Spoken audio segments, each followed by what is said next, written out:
हे guys, welcome back once again. दोस्तों, आज की कहानी जो एक्सप्लेन करने जा रहे हैं उसका नाम है द लेज।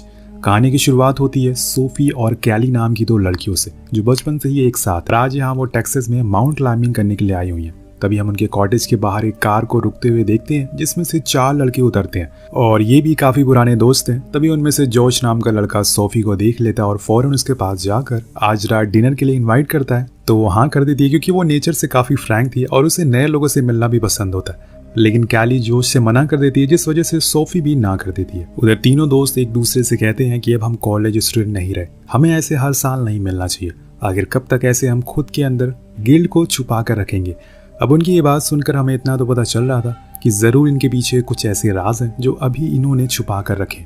तभी वहाँ जोश आता है और इन लोगों से पूछता है कि क्या बात चल रही है, लेकिन कोई कुछ जवाब नहीं देता। तभी बातों बातों में वो टेलर को कुछ ऐसे राज के बारे में बोलने ही वाला था कि जिससे कि उसके चेहरे का रंग ही बदल जाता है और उन दोनों के बीच में लड़ाई होने वाली थी। लेकिन तभी उसके दोस्त उसे छुड़ा लेते हैं और ये सब चीज़ों से साफ पता चल रहा था कि ये तीनों एक दूसरे से मिलना नहीं चाहते। लेकिन हर बार जोश इन्हें साथ ले आता है ताकि इनके बीच की दूरियां खत्म हो सके। अब ये सब के पीछे कहानी क्या है ये तो हमें आगे ही पता चलेगा। अब यहाँ से हम चलते हैं सोफी के पास जो कैली से जोश के बारे में बात कर रही थी। उसे वो अच्छा लगता है, इसलिए क्यों ना हम रात में उसके साथ डिनर करते हैं, वो ये बोलती है। लेकिन वो ऐसे अनजान लोगों के साथ हैंग आउट करना नहीं चाहती, पर सोफी के बार बार कहने पर वो मान जाती है। कुछ समय के बाद अंधेरा हो जाता है और सभी लोग डिनर के बाद एक साथ बैठे होते हैं। सभी एक दूसरे के प्लान के बारे में पूछते हैं तो कैली बताती है कि कल हम लोग उस पहाड़ पर चलने वाले हैं बिना ट्रेल की मदद से।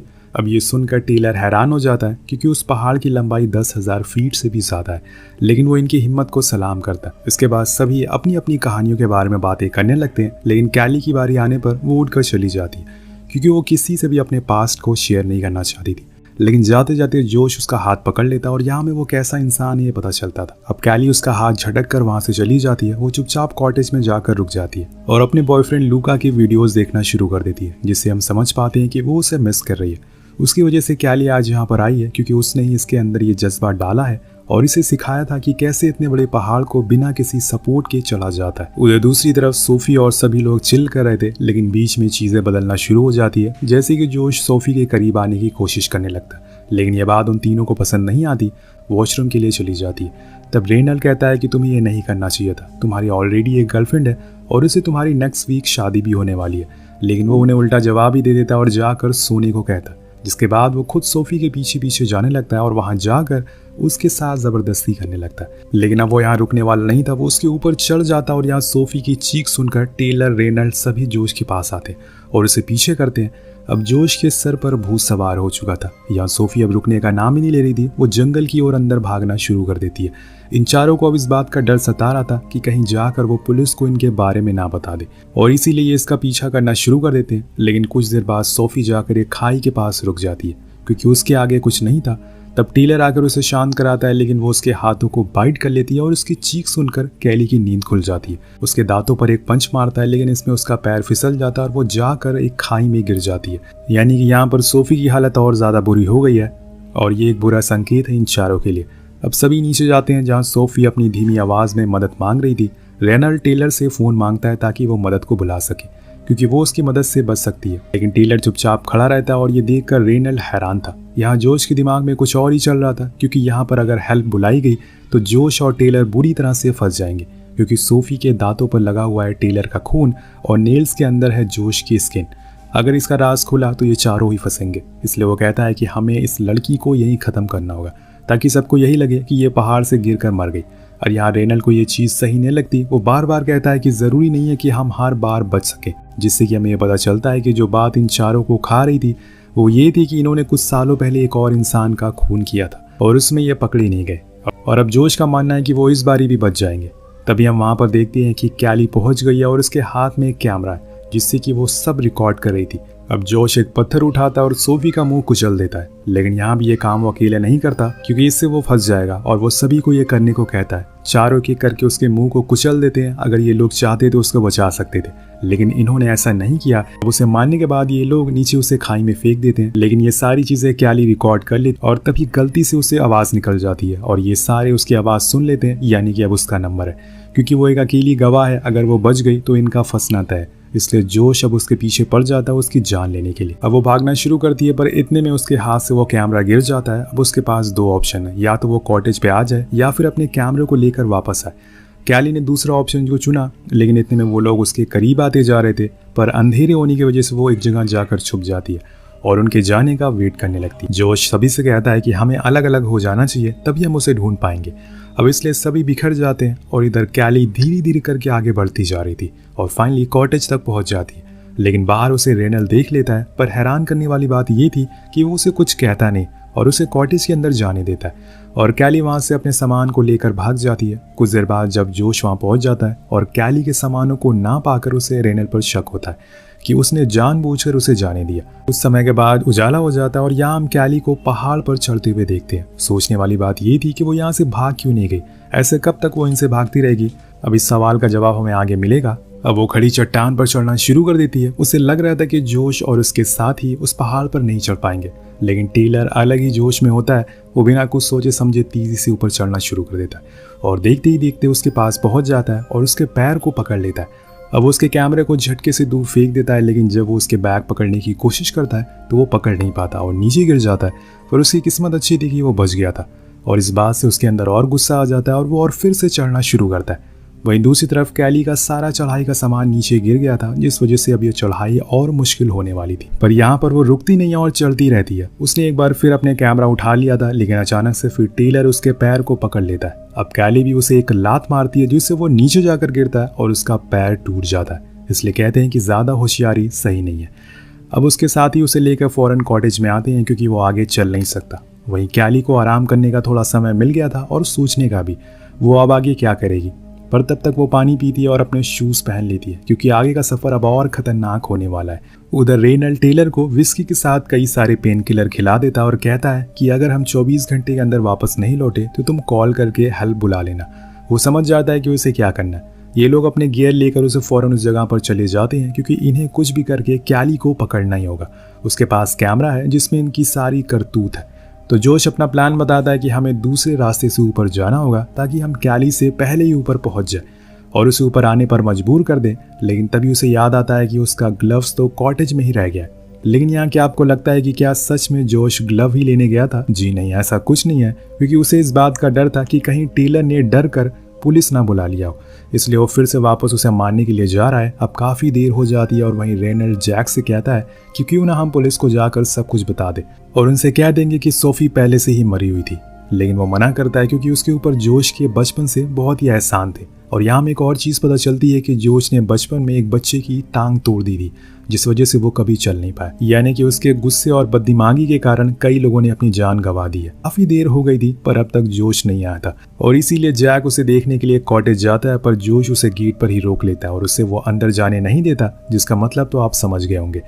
अब सीन शिफ्ट होकर पहुंचता है। हम एक बार फिर से कैली को देखते हैं, जो मैप की मदद से ऊपर बढ़ रही थी, क्योंकि उसे इतनी ऊंचाई से ऊपर देखने में दिक्कत हो रही थी। वो रुक कर पानी पीती है, लेकिन तभी उसके हाथ से वो बॉटल छूट जाता है और जाकर नीचे गिर जाता है और अब उसे प्यासे ही आगे बढ़ना होगा। उधर जोश वो पानी मिल गया था, जिसे पीकर वो उसे दिखाता है ताकि उसे कमजोर कर सके। और इतने में उसका सामना होता है एक सांप से, जिसके वहां पर अंडे रखे हुए थे। लेकिन कैली हिम्मत नहीं हारती और चुपचाप वहीं खड़ी रहती है जब तक कि वो सांप वहां से चला ना जाता। अब आगे जाने पर वो एक जगह फंस जाती है, जहां पर उसे दूसरी ओर जंप मारनी होगी, लेकिन उसके पास कोई सपोर्ट नहीं है। अगर उसका बैलेंस बिगड़ा तो वो सीधा नीचे जाकर गिरेगी। तभी उसे लूका की सिखाई हुई ट्रेनिंग याद आती है और वो एक छोटी सी रस्सी से हुक को दूसरी ओर अटका देती है और अपनी तरफ वाले हुक को पकड़कर वो बड़ी ही आसानी से दूसरी ओर चली जाती है। अब यहाँ कुछ देर चढ़ाई करने के बाद कैली को एक पुराना टेंट मिलता है, जो पहले किसी क्लाइंबर का हो सकता है। उसके रात बिताने का तो इंतजाम हो गया था। उसमें कुछ पानी की बोतल भी मिलती और इसमें उसे कुछ पानी भी मिलता है, जिसे पीकर वो थोड़ी राहत महसूस करती है। लेकिन उधर वो तीनों पूरी जान लगाकर चल रहे थे और फाइनली वो ऊपर पहुंच जाते हैं। और अब वो कैली से भी ऊपर थे, वो उनसे जस्ट नीचे, यानी कि उसकी मुसीबत अब और बढ़ गई है। वो ना तो नीचे जा सकती है और ना ही ऊपर। ये बात जोश को अच्छे से पता था, इसलिए वो एक रस्सी नीचे फेंकता है और कैमरे के बदले मदद का ऑफर रखता है।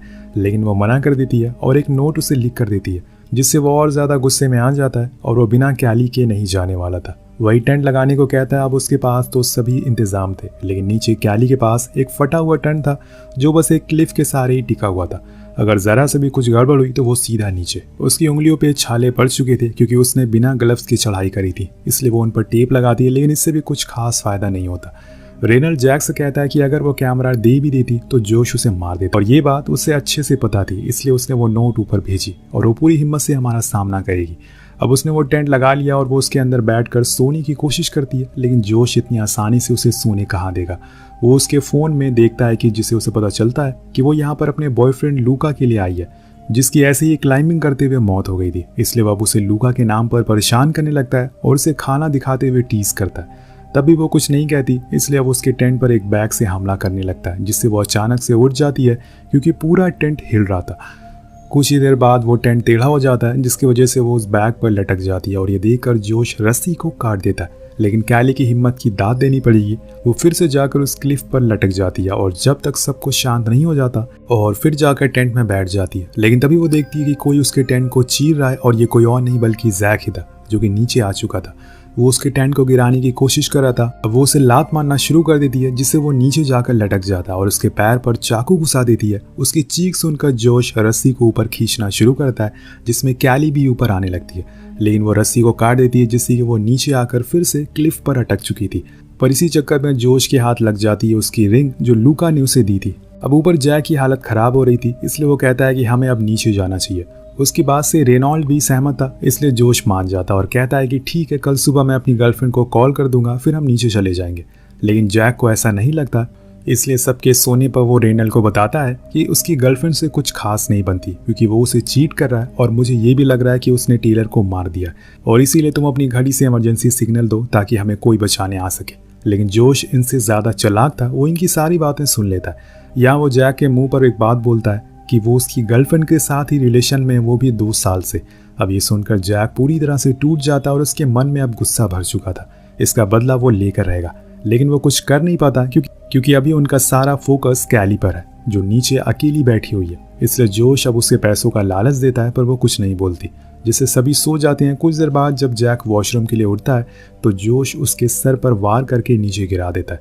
वो जानता था कि आगे जाकर वो उसे धोखा देगा और ये कैली देख लेती है, जिससे वो और ज़्यादा डर जाती है। कुछ समय के बाद रेनल्ड की जब आँख खुलती है तो वो जैक के बारे में पूछता है। वो कहता है कि वो नीचे मदद के लिए गया है। उसे यकीन नहीं था, इसलिए अब काफ़ी देर बीतने के बाद वो कहता है कि मैं खुद नीचे जाकर कैली से बात करूंगा। लेकिन जब वो नीचे जाता है तो कैली उसे जैक के बारे में बता देती है और ये जानकर उसके होश उड़ जाते हैं। लेकिन यहाँ कैली उसे एक प्लान बताती है कि मैं तुम्हें कैमरा दूंगी, फिर चिल्लाऊंगी, जिससे कि जोश को लगेगा कि मैं मर गई। वो तुम्हें ऊपर खींच लेगा, इतने में तुम टेलर को कॉल कर लेना। वेल, प्लान के हिसाब से ऐसा ही होता है, लेकिन ऊपर जाने में जोश देखता है कि उस कैमरे में मेमोरी तो है ही नहीं। और उधर जब रेनल्ड कॉल करता है तो टेलर का फ़ोन जोश के पॉकेट में बजता है, जिससे कि उसे यकीन हो जाता है कि उसने जैक को मार दिया। इसलिए अब दोनों में हो जाती है लड़ाई, लेकिन जोश उस पर आसानी से काबू पा लेता है और अब जोश सारी हदों को पार कर देता है। वो उसके ऊपर तेल डालकर आग लगा देता है और नीचे सीधा फेंक देता है, यानी कि एक एक करके उसने अपने तीनों दोस्तों को मौत के घाट उतार दिया। वही नीचे कैली अब परेशान हो रही थी, उसे उसको समझ नहीं आ रहा था कि वो क्या करे। एक पल को तो वो खुदकशी का भी सोचती है, लेकिन फिर उसे लूका याद आ जाता है और वो दिन भी जब वो उसे लेकर यहाँ पर आया था। लेकिन जैसे ही वो उसे प्रपोज करने वाला होता है, उसी समय उसका पैर फिसल जाता है और वो अपनी जान से हाथ धो बैठता है। और इसीलिए वो आज के दिन यहाँ आई है उसे श्रद्धांजलि देने के लिए, लेकिन उसे अभी भी राहत नहीं मिलती। यहाँ जोश अब अपना आखिरी फैसला करता है। वो रस्सी से नीचे आता और कैली को मारने के लिए, इसलिए कैली भी तैयार हो जाती है, लेकिन तभी उसे वही सांप दिख जाता है। उधर जोश अब कैली के ऊपर वार करना शुरू करता है, जिसमें उसके पैर पर एक कट लग जाता है, पर इससे कुछ फायदा नहीं था। इसलिए आखिर में जोश कहता है कि मैं तुम्हें रिंग दे रहा हूँ, तुम मुझे वो मेमोरी दे दो। वो मान जाती है और उसे एक होल दिखाकर कहती है कि वो मेमोरी वहां पर रखी है। जैसे ही वो उसे होल में हाथ डालता है, वो सांप उसे डस लेता है, जिससे कि वो और गुस्से में आ जाता है। अब वो कैली के ऊपर पागलों की तरह वार कर रहा था, लेकिन वो होशियारी दिखाती है और उसकी रस्सी को काट देती है। जिसके बाद होना क्या था, जोश अब लाचार की तरह लटक चुका था। अब वो कैली से खुद की जान की भीख मांगता है, लेकिन इतना सब कुछ होने के बाद वो उसकी मदद नहीं करेगी और उसे वो रिंग छीन लेती है। थोड़ी देर होने के बाद उसका हाथ छूट जाता है और जोश भी अपने दोस्तों के पास पहुंच जाता है, यानी कि सीधा ऊपर। हम देखते हैं कि थोड़े समय के बाद सूरज निकलता है और कैली फिर से ऊपर चढ़ती है और फाइनली ऊपर टॉप पर पहुंचकर वो लूका को याद करती है और उसके सपने को पूरा करती है, जिसके साथ ये कहानी खत्म हो जाती है। तो आपको कहानी कैसी लगी नीचे कॉमेंट करके जरूर बताएगा। मिलते हैं अगली वीडियो में। Peace out.